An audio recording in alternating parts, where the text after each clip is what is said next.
These are Formula One fails, but they get increasingly more stupid. Il predestinato. Charles Leclerc has coped brilliantly. He won in Spa. He wins in Monza. No, this is Il Caos Totale. We swap the cars. Have a tea break while you're at it. Come on.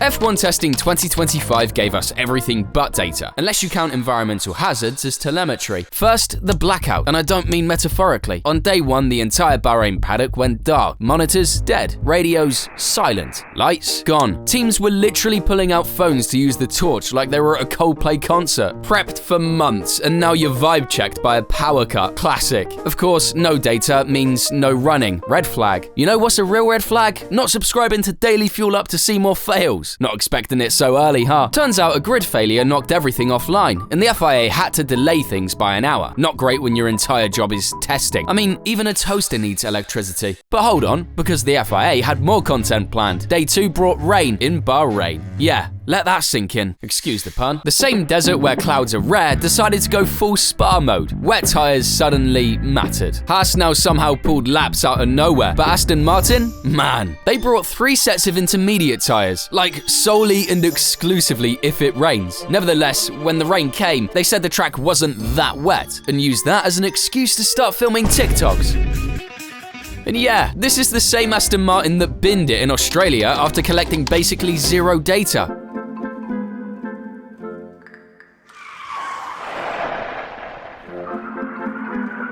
Oh, into the wall we go. Fernando Alonso hits the barriers. Karma had more grip than their car, but the final day, peak slapstick. Oh, red flag.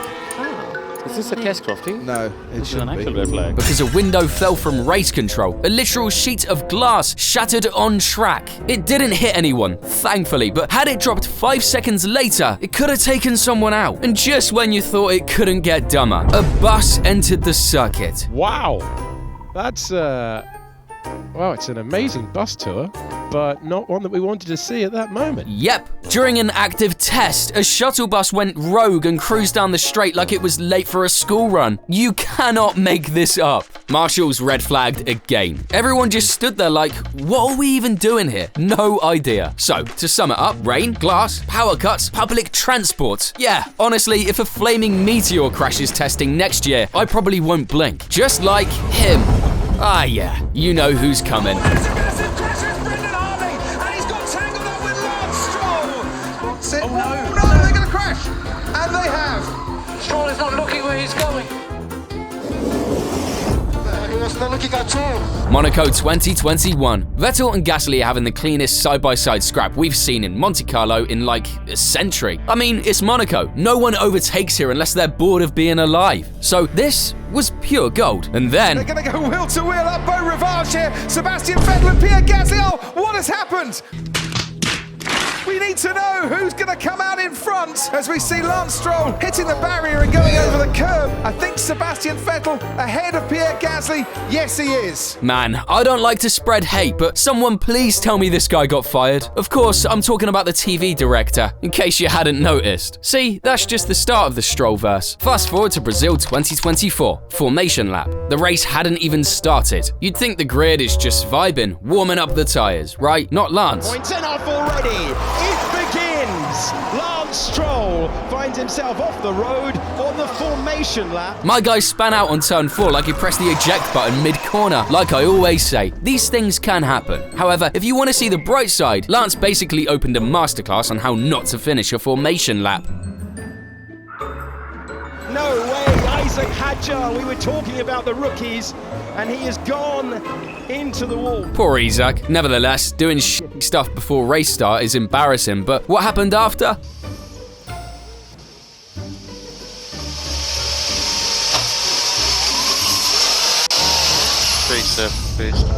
Looney. I have no words for that. He beached the car before the race even started. That's like getting injured during the national anthems. To make things worse, people instantly started memeing. Can you guess what the trending topic was back then?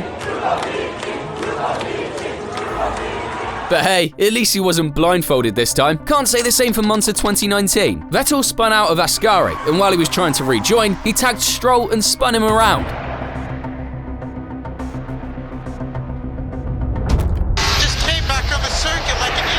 Fair enough. Chaos happens. Then Lance decides, alright, my turn. He complains about Vettel on the radio and immediately rejoins the track with zero spatial awareness.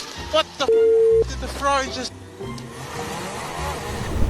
Directly into oncoming traffic. It literally felt like watching Bird Box again. Pierre Gasly himself had to yeet into the gravel just to avoid turning into confetti. And yeah, Lance got penalized, but like, what was the plan there? Honestly, it reminded me of how clueless I felt trying to manage everything in my setup until I found Odoo. The business software that's flipping the script, and so easy to use that even Stroll could nail it on the first try. Odoo brings every business function under one roof with more than 45 apps.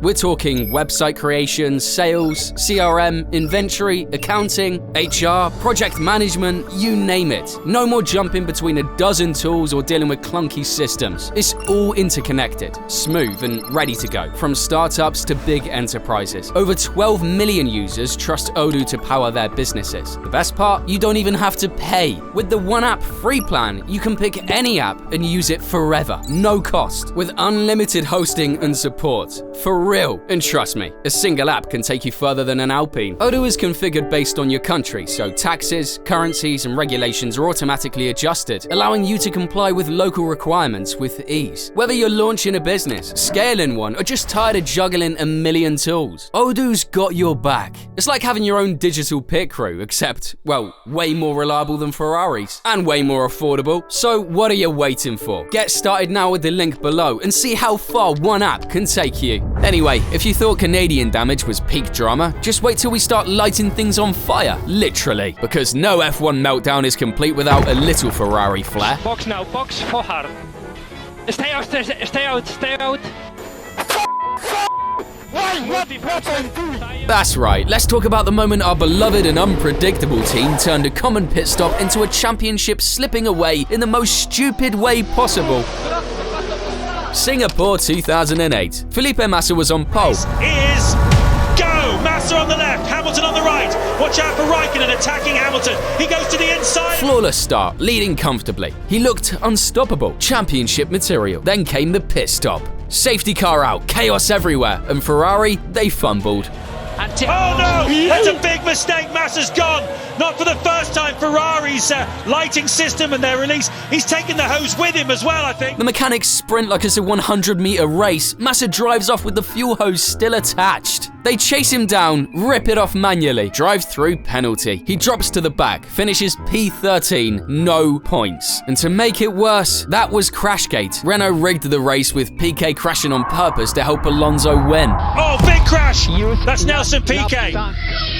And that is likely, I would have thought, to bring out a safety car. Is it? It's off the line. There's the situation. Fernando Alonso coming through to take the checkered flag and claim a very, very well-deserved victory in Formula One's first ever night race. Renault got punished. Felipe never got those points back. He lost the 2008 title by one single point. The most Ferrari way to lose a championship, honestly. But hey, they're not the only ones doing dumb stuff with fuel hoses. Fast forward to Brazil 2009. Early in the race, safety car drops. And here comes Kovalainen for a pit stop. Everything looks normal. He gets new tires, fuel goes in, and then boom! Oh, we got the fuel hose on.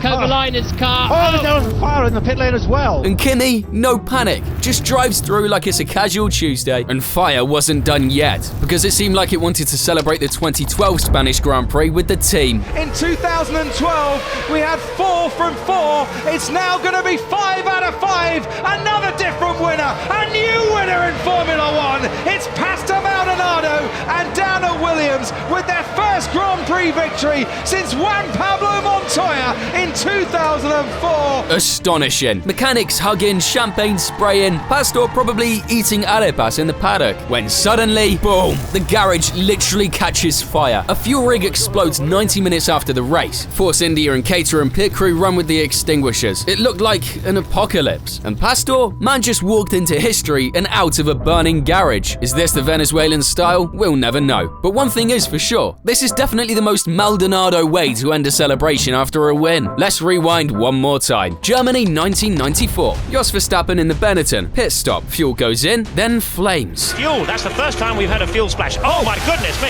Full car, full pit crew, everything is on fire. Turns out Benetton removed a tiny fuel rig filter to save milliseconds. And those milliseconds turned into one of the scariest pit lane fires ever. The cockpit lit up, crew driving away, and Jos, he somehow escaped with minor burns. No idea how. Man was straight up toasted. So yeah, pit stops, not safe, not calm. Not just tire changes. They're war zones with tire guns and gasoline hoses. Between hoses getting yanked like party poppers, Ferrari sprint squads, flaming McLarens, garages going kaboom, and drivers turning into ghost riders. The pit lane is basically an action movie. And at this point, F1 mechanics should honestly get combat bonuses. And speaking of teams under pressure, if the pit lane is where mechanics fight to survive, the track is where teammates forget they're on the same side. Because nothing says team spirit like wiping each other out before turn 4. It's 2016, Spain, and from the jump, the vibes were off. Lights out, Rosberg gets a better start, cuts across turn 1 and takes the lead. By turn 3, Hamilton's recovering. He sees a gap down the inside and just sends it. Result?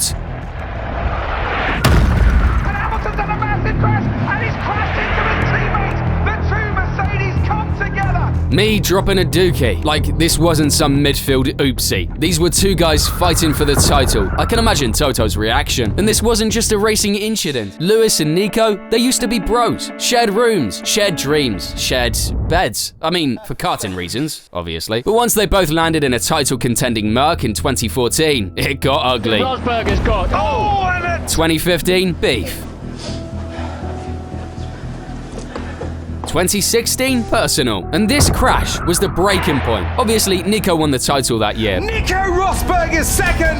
He takes the championship 34 years after his father. It's like father, it's like son for the Rosbergs. But immediately dipped, retired, gone. I want to take the opportunity to announce that I've decided to end my Formula 1 career. One last middle finger to Lewis, I guess. Oh boy. And if you think the relationship between Nico and Lewis was tough, let's give ourselves a reminder about Webber and Vettel, running P1 and P2, until suddenly, not. Oh dear, they've come together! Webber and Vettel have come together. That's Vettel going out, Webber going out. What was going on there? I mean, imagine being in the same team, driving the same car, sharing the same goals, and still ending up in the gravel together. That's not just a race and fail, that's emotional warfare. What the are we doing here? What is stupid action? I'm going home. You. But hey, Red Bull learnt their lesson, right? Let's move forward in time to Baku 2018. The streets were narrow, the walls were hungry, and Red Bull had just given their drivers free rein to fight. What could go wrong, right? Well, this. But he's going to try and dive down, and suddenly have crashed! They've gone into each other! Daniel Ricciardo late braking! No team orders, just pure chaos. Max was defending like he had dinner reservations and Ricciardo wasn't invited. The tension, palpable. Then lap 40 happened. Ricciardo gets the slipstream. DRS wide open. He's coming in hot. Max throws one move, fine. Then throws a second move, under braking. Bro, you can't do that. That's a fact. Ricciardo has no time to react, no space. Sends it, locks up, nuffle. Holy hell. The pit wall, frozen. Homer blinking like a Windows XP error. Dr. Marco probably calculating who to fire. Oh, and before we move on, you remember those fireproof suits? Yeah, turns out F1 drivers might need full armor instead. Because now it's not just about the cars and the teams trying to kill them, it's the literal track surface. Baku 2019 really said, why wait for the race to cause chaos? George Russell probably thought his rookie season couldn't get worse. Spoiler, it did. It's FP1. George is flying down the straight between turns 2 and 3, and boom, his Williams gets yeeted by a loose drain cover like it was trying to uppercut him into orbit. It rips through the floor of his car like a can opener. Session over. And you'd think that was the dumbest part, but no. They send out a recovery truck and the driver somehow crashes it into a bridge. So now we've got a broken car, a broken truck, and George's weekend in pieces. The FIA had to cancel the session to inspect every drain cover. People walking around Baku with hammers and duct tape like we're filming F1 Home Depot edition. You'd hope the sport learned, right? Vegas 2023 enters the chat. 8 minutes into practice. Just 8. And Carlos Sainz's weekend is already in pieces. He's flying down the straight, full focus, when bam! The floor? Gone. The chassis? Cracked. The battery? Cooked. His confidence? Shattered. He doesn't even make it back to the pits. The car dies on track, not from a mistake, but because Master Splinter decided to go for a walk. Anyway, Ferrari doesn't give up. They rebuild the damn thing. Half the car replaced overnight. Amazing work, huh? The start of a comeback, some would say. Well, he gets a 10-place grid penalty. Why? Because they had to replace the battery the track broke. Imagine that. You're doing your job, the organizers screw up, and you get punished. Even Derek Warwick, one of the stewards, said it felt wrong. It was wrong, but rules. And that's the worst part. Everyone knew it was unfair, but nobody did anything. Also, you know what really keeps me up at night? The fact that Vegas spent $500 million making the strip look shiny for the cameras, but forgot to bolt the damn floor down. Meanwhile, 8,800 miles away in Malaysia, mayhem had a different tone. We're talking about the same place where Petrov launched over a bump and came down holding his steering wheel like a trophy, and the place where confusion starts with multi and ends with 21. Multi 21's in. Yeah, multi 21. However, 2017 was random. Grosjean hits turn 13 and boom. Oh, and there's Romain Grosjean, and he is off and into the barrier. Weekend is done. Turns out the other cars had loosened a drain earlier. Grosjean just triggered the final boss. Haas actually sued the track. Imagine suing the pavement. That's a whole new level. Want more? Monaco 2016. Rosberg drives over a drain. Fine. Button follows. And bang. Drain flies into the underside of his car like a WWE chair shot. Millions in damage. All because someone didn't tighten a screw. So if your city wants an F1 race but can't bolt stuff down, maybe just don't. Because at this rate, manhole covers have a higher DNF rate than half the grid. Thank God we have the safety car. You know, that vehicle designed to protect drivers, slow things down, keep pandemonium under control. Nevertheless, in F1, somehow it all became part of the shit show. And no one knows that better than Taki Inouye, a driver who didn't just suffer from bad luck, but became a full-blown magnet for absurdity. Man's got some great tweets, not gonna lie. Anyway, let's start in Monaco 95. Inouye stalls his footwork FA15 during practice. Marshals do their job, but then, out of nowhere, the safety car slams into the footwork side and flips the car mid-tow. The car rolls over like it's in a rally stage, not the Monaco Grand Prix weekend. And somehow, Inouye climbs out unhurt. You'd think that would be it, right? One freak accident. Lesson learned. Nope. In Hungary, his car catches fire during qualifying. He jumps out, grabs a fire extinguisher, and starts putting it out himself. And then, while he's on foot, still holding the extinguisher, the safety car arrives and runs him over. Same guy, same season. This time, not even in the car. And still, he gets collected like he's part of the debris. You can't write this stuff. He races the next weekend like nothing happened. But it's not just Take. Brazil 2002. Enrique Bernardi crashes at the Senna S. The usual routine, the medical car pulls up, the doctor opens the door. But the universe had other plans. It was the kind of impact that makes you wonder if the door owed him money. But sometimes it's not about the F1 drivers. It could be the unsafety car. Monza 2024. Dry weather, empty track, no pressure. The safety car? It's out for a routine systems check before the weekend. At the wheel, Bernd Mailander, the man who's led more laps behind the safety car than most drivers have under green flags. He's done this 1,000 times. And yet, as he comes through Curva Alboreto, the car snaps.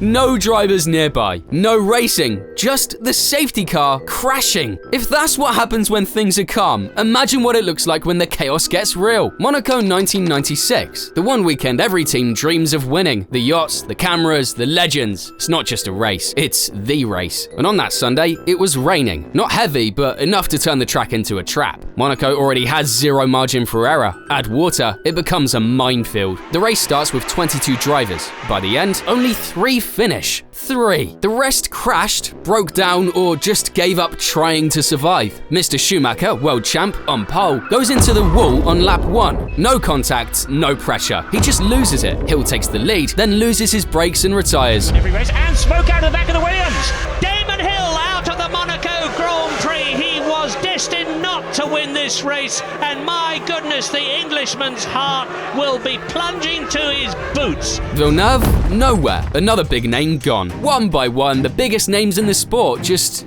disappear. And while all that chaos unfolds up front, Olivier Panis, starting all the way back in P14, keeps it clean. No dives, no risks, just pure focus. Lap after lap, the track clears. Not from the rain, but from retirement. And suddenly, Panis is in the lead. It's not domination, it's survival. By lap 75, he crosses the line. Only 2 other cars still running, and Olivier Panis becomes a Monaco GP winner. Not because he was the fastest, but because he was the last man standing. And as wild as that sounds, Monaco 96 was just the beginning. Valencia 2010, Webber is chasing down Kovalainen, gets too close, can't slow down. He hits the back of the Lotus and gets launched. Literally. Classic Webber chaos. And don't forget Le Mans 99. Same guy, same flight, just different car. At least the board was safe this time. Then we got Zhou Guanyu, Silverstone 22. Lights out, away we go.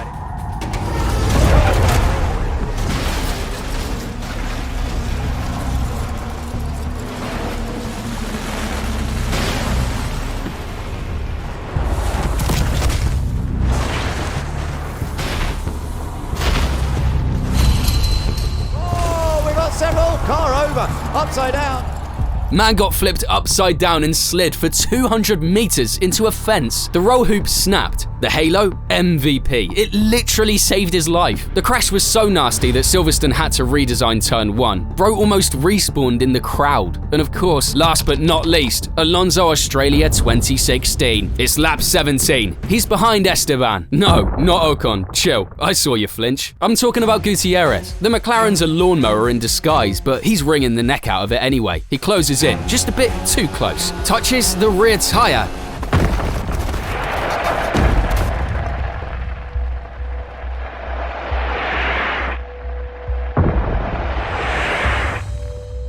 Everything goes wrong. 45G impact. The Halo didn't exist yet. The survival cell held, but barely. If even one thing had failed, this story ends differently. But the Spaniard climbs out. He walks over and hugs Esteban. Not because he's mad, but because they're both still here. So yeah, this wasn't just a bad day at the office. This was a horror film in broad daylight. Because if this is what F1 looks like when everyone's trying to get it right, wait till you see what happens when someone completely loses the plot at turn 1. Welcome back, Nikita. Just kidding. It was Jack Doohan. But come on, let's be real. They both exist in the same crash and burn compilation on YouTube. And no, I'm not exaggerating. So it's FP1 at Suzuka. Jack's finally in the Alpine, full of hype, full throttle. But Suzuka's turn 1 is fast. No hard braking. And of course, DRS doesn't close automatically. You have to shut it yourself. Just as he did, right? Right? Spinella.